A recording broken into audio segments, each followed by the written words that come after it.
everyone! Welcome back to my channel, Trash to Teach.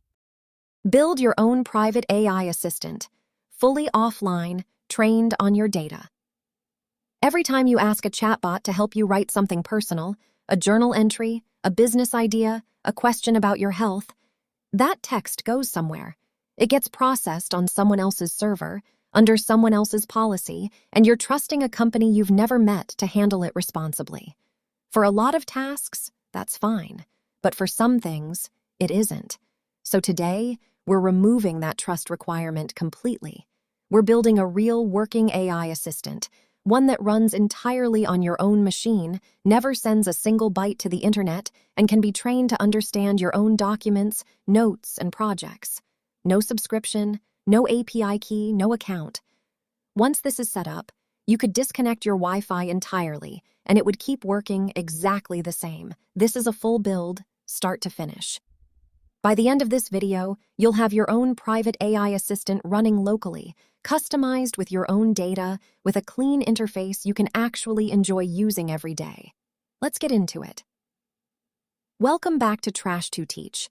Free tools, no subscriptions, your data stays local. If that's the kind of channel you want to be part of, hit subscribe before we dive in. Now, let's talk about what we're actually building. What local AI actually means.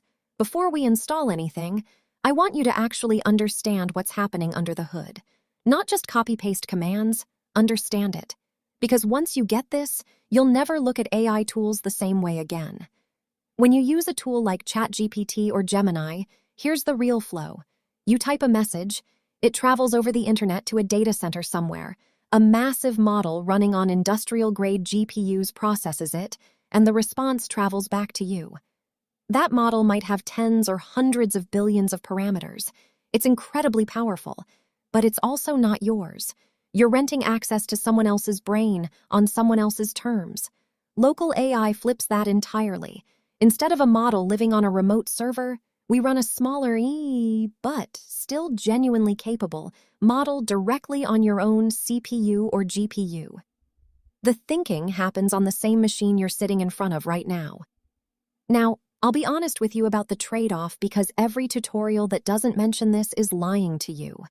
A model that runs locally on consumer hardware will generally not match the raw reasoning power of the largest cloud models. If you ask it to solve frontier-level math Olympiad problems, it's going to struggle compared to the biggest hosted systems. But here's what people miss. For the vast majority of everyday use cases, summarizing documents, answering questions about your notes, drafting emails, brainstorming, explaining code, organizing your thoughts, a well-chosen local model running well is more than capable, and it does all of that with zero data leaving your machine.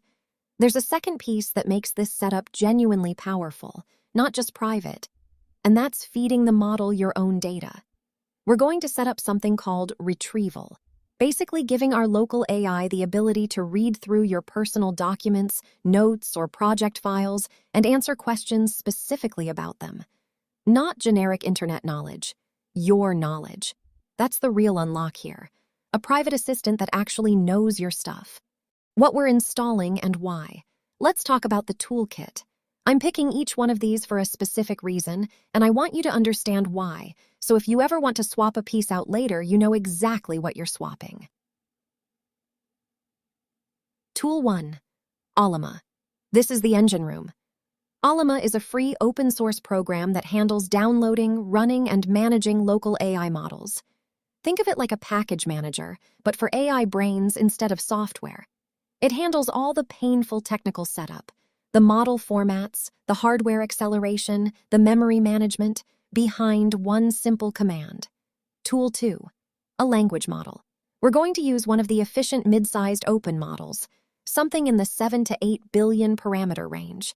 I'll show you exactly which one to pick based on your hardware, because this decision matters a lot, and most tutorials just tell you to grab the biggest one without checking if your computer can actually handle it. Tool 3.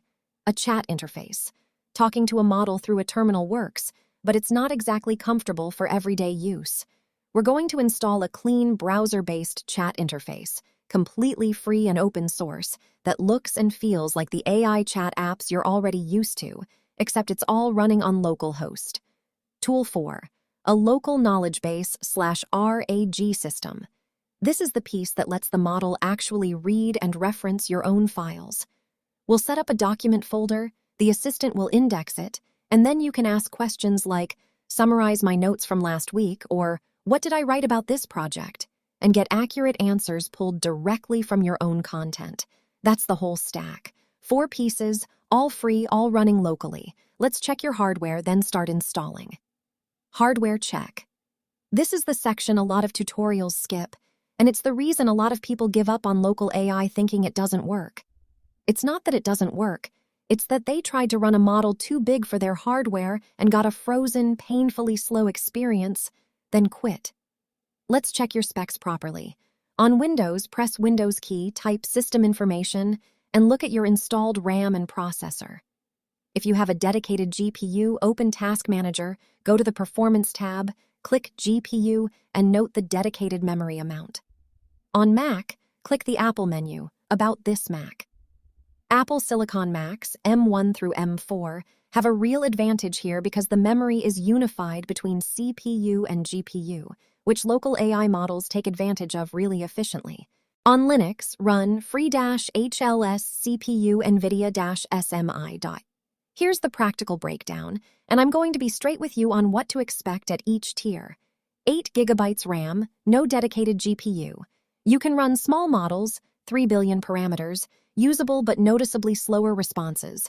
16 GB RAM, no dedicated GPU. Comfortable with 7 to 8 billion models, good everyday performance. 16 GB plus RAM with a dedicated GPU, 6 GB plus VRAM. Smooth, fast responses even with larger models. Apple Silicon Mac, 16 GB plus unified memory, excellent performance, genuinely competitive with dedicated GPU setups. If you're sitting at 8 GB RAM with an older CPU, this will still work. We'll just pick a smaller model and I'll show you exactly how to do that. Nobody gets left behind in this tutorial. Installing Ollama, let's install the engine. Head to ollama.com. I'll have the link in the description. And download the version for your operating system. Download the installer, run it, click through. There's nothing to configure, it just installs as a background service. Download the .dmg, drag it to Applications, open it. It'll sit in your menu bar. One command in your terminal, curl-fsslhttps://ollama.com/install.sh pipe.sh. That script detects your hardware and sets up the system service automatically. Once it's installed, let's confirm it's working. Open a terminal. On Windows, that's PowerShell or Command Prompt. On Mac and Linux, it's terminal. And type Ollama version. If you see a version number, you're good. Ollama itself doesn't do anything yet, though. It's an empty engine. We need to give it a model to actually run. Picking and downloading your model. This is the most important decision in the whole setup, so let's get it right. For most people watching this on a normal laptop or desktop, I recommend starting with Llama 3.18b or Mistral 7b. Both are excellent general-purpose models, both run comfortably on 16 GB of RAM, and both are genuinely good at conversation, writing, and reasoning for everyday tasks. If you're on lower-end hardware, 8 GB RAM, older CPU, go with Phi 3 Mini or Llama 3.23b. Smaller, faster, still surprisingly capable for everyday questions and writing help. If you've got a beefy machine, 32 GB plus RAM or a strong GPU with 12 GB plus VRAM, you can comfortably step up to a 13B or 14B model for noticeably better reasoning. Downloading a model is one line. In your terminal, Ollama pull Llama 3.1. Heads up, these files are a few gigabytes, so this download will take a few minutes depending on your connection. This is also the only point in this whole setup that touches the internet. After this download finishes, everything from here on works completely offline. Once that finishes, let's talk to it right in the terminal, just to prove it's alive. Ollama run Llama 3.1. And there it is, a full AI model, answering questions, running entirely on your machine. You could turn off your Wi-Fi right now, and this would keep working exactly the same. Type /buy to exit when you're done testing. This terminal interface works, but let's be honest, nobody wants to live in a command line for their daily AI assistant. Let's give this a proper face. Real benchmarking. Models. Side by side. Before we move on to the interface, I want to actually prove the trade-offs I mentioned earlier instead of just telling you about them. Let's pull 2 more models and run a real side-by-side test on your own machine so you can see exactly what changes as model size goes up and down. Let's grab 3 models spanning small, medium, and larger. Ollama pull Llama 3.2:3bi, Ollama pull Mistral 7bi, Ollama pull Llama 3.1:8b. Notice the file size is climbing as we go up in parameter count. That directly maps to RAM usage and, generally, response quality. Now let's give all 3 the exact same task and time the response. I'm going to ask each one. Explain the difference between a list and a tuple in Python, and give a 1-line example of each. Ollama run Llama 3.2:3b. Notice how fast that came back. The explanation is correct, reasonably clear, a bit more basic in how it's phrased. Ollama run Mistral 7bi. A bit slower to respond, but look at the explanation quality. Slightly more nuanced, better structured, picks up on a subtlety the smaller model glossed over. Ollama run Llama 3.1:8b, slowest of the 3 on this hardware, but the most thorough and well-organized answer of the bunch. Your exact numbers will differ based on your specific hardware, but the relationship holds. Bigger model, slower response, generally better reasoning, up to a point. There's no universally best choice here. There's only the best choice for your hardware and your patience level. Here's my actual practical advice. Start with the middle option, something in the 7B range. Live with it for a few real conversations. If it ever feels frustratingly slow for your workflow, step down. If you're consistently impressed by responses and have hardware headroom, step up. You can have multiple models installed simultaneously and switch freely. They don't conflict with each other. They just take up disk space sitting there until you delete them with Ollama RM. One more model worth knowing about by name, even if we don't install it today. If you ever see Llama 3.170b or similar large variants mentioned online, know that those generally need 40 gigabytes plus of RAM or a serious multi-GPU setup.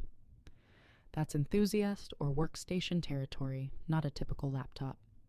Don't feel like you're missing out by not running those. The 7 to 8 billion range covers the vast majority of real everyday use cases extremely well. Installing a real chat interface.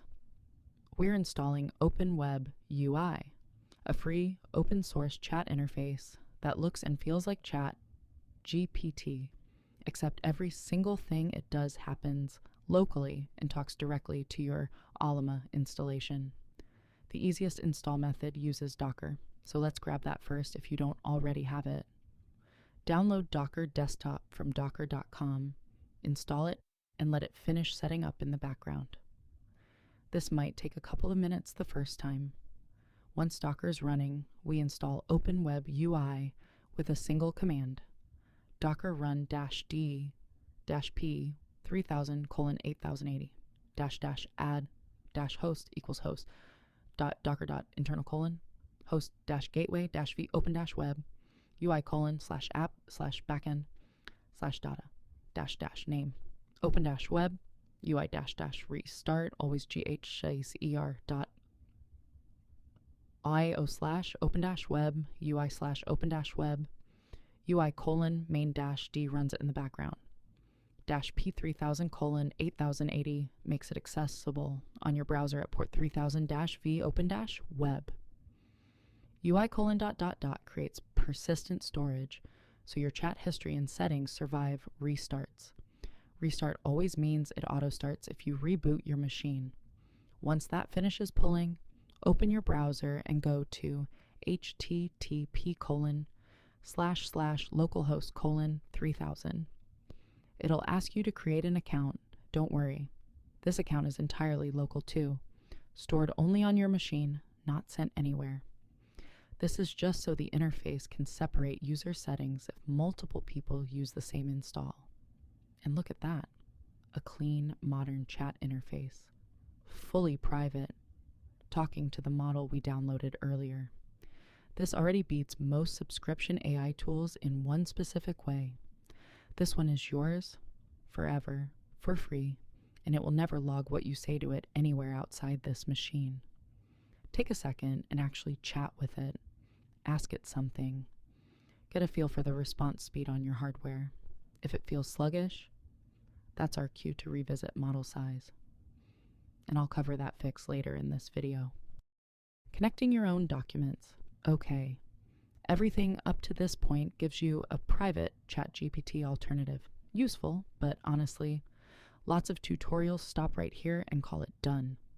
We're not stopping here because a generic chatbot that doesn't know anything about your life isn't actually that much more useful than what you already have.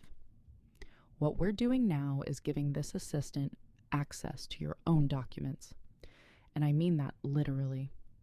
Notes, PDFs, text files, project documentation, whatever you want, so you can ask it direct questions about your own material and get accurate, grounded answers instead of generic responses.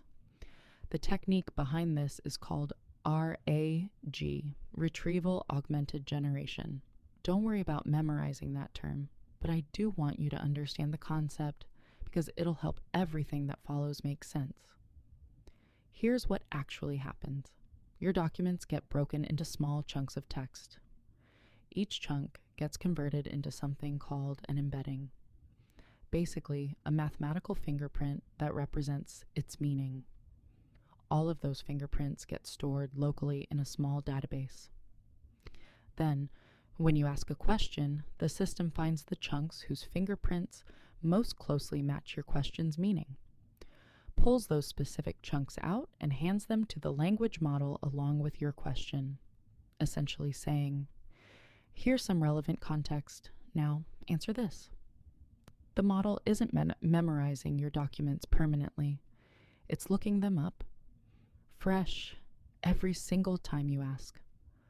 Like a research assistant who pulls the exact right page out of a filing cabinet instead of trying to recall everything from memory. The good news, Open WebUI has this built in already. We don't need to install anything new. In Open WebUI, go to the Workspace tab, then Knowledge. This is where we create collections of documents. Click Create a Knowledge Base. Let's name this one something practical. I'll use personal notes as an example, but you'll name yours based on what you're actually uploading. Could be work projects, recipe collection, study notes, whatever fits your life. Drag in your files. It accepts PDFs, text files, Markdown, Word documents, even code files. Watch the bottom right. You'll see it processing, chunking, and embedding each one. For a handful of documents, this takes seconds. For a large folder, give it a few minutes. Once that's done, here's where it gets good. Go back to a new chat. And instead of just picking your model, click the plus or knowledge icon and attach this knowledge base to the conversation. Now watch this. I'm going to ask it something that's only answerable if it actually read my documents. Summarize the main points from my notes on. Look at that response. That's not a generic AI answer pulled from internet training data. That's pulled directly and specifically from the files we just uploaded, processed entirely on this machine with zero internet connection required. This is genuinely powerful once you start applying it to real use cases. Upload your meeting notes folder. Ask it to summarize decisions from last month. Upload a textbook PDF. Ask it to quiz you on a chapter. Upload your project documentation. Ask it questions while coding instead of rereading old docs. Upload your own journal entries. Ask it to help you notice patterns over time. And every single one of these happens without that information ever touching a cloud server, then dumping everything into one giant pile, a work knowledge base and a personal knowledge base, kept separate means your queries return more relevant results because the model isn't sifting through irrelevant chunks from a different part of your life. Customizing personality and behavior. Let's make this actually feel like your assistant, not a generic chatbot. Open WebUI lets you set what's called a system prompt, instructions that shape how the model behaves in every conversation. Click into your model settings and you'll find a system prompt box. This is where you define personality, tone, and default behavior. For example, you are a direct, practical assistant. Keep answers concise unless asked for detail. When referencing my uploaded documents, always mention which document the information came from. Avoid unnecessary disclaimers. You can make this whatever fits how you actually want to work. More formal, more casual, more concise, more thorough. This is your assistant now, and small instructions like this make a noticeable difference in how it responds day to day. You can also save this as a custom model preset, so switching between work mode and personal mode is just picking a different model from the drop-down, each with its own personality and even its own attached knowledge base. 5. Real ways to use this every day. Before we get into troubleshooting, I want to spend real time on something most tutorials skip entirely, actually showing you this thing being useful in daily life. It's easy to set up a tool and never actually build a habit around it. Let's fix that with 5 concrete workflows you can start using today. Drop any long document into a knowledge base, a lease agreement, an instruction manual, a research paper you're supposed to read for work. Instead of reading the whole thing, ask direct questions. What's the cancellation policy in this document? Or summarize the methodology section. You're not skipping understanding the material, you're skipping the search time. If you keep any kind of journal or daily notes, point a knowledge base at that folder. Periodically ask things like, what have I been stressed about most this month? Or, what recurring ideas show up in my notes from the last few weeks? Because this never leaves your machine, you can be completely honest with it in a way that simply isn't comparable to typing the same thing into a cloud chatbot. Documentation from a personal project. Point a knowledge base at your own project's documentation and notes. When you come back to an old project after weeks away, instead of rereading every file to remember what you were doing, just ask, what was the last thing I was working on in this project, and what did I still need to finish, then asking for a new draft in that style. Feed it a handful of examples of your own writing, emails, posts, whatever represents how you actually write, and ask it to draft something new in this style. Because the model is running locally, you can feed it as much of your own writing as you want without worrying about where those writing samples end up. Make this stupidly easy to access so it actually becomes a habit.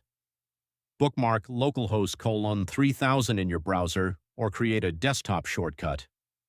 On Windows, right-click the desktop, new arrow shortcut, point it at your browser with that URL as the target. On Mac, drag the URL from your address bar straight onto the desktop. The tools that win in your daily routine are the ones with the least friction to open. None of these required a single subscription, a single sign-up, or a single piece of your data leaving this room. That's 5 real habits you can start building today. Automating scheduled local tasks. Everything so far has been you actively opening a chat window and typing. Let's go one level further and make this assistant do work for you automatically, on a schedule, without you lifting a finger. This is where local AI starts to feel less like a chatbot and more like a genuine personal automation system. We're going to build a script that automatically summarizes a folder of notes every night and saves that summary to a file, completely offline, completely automatic. Ollama runs a local API on your machine the entire time it's running, on port 11,434. We can talk to that API directly with a script instead of going through the chat interface. Let's write one. I'll write this in Python since it's installed by default on most systems, or easy to add if it isn't. Here's the script.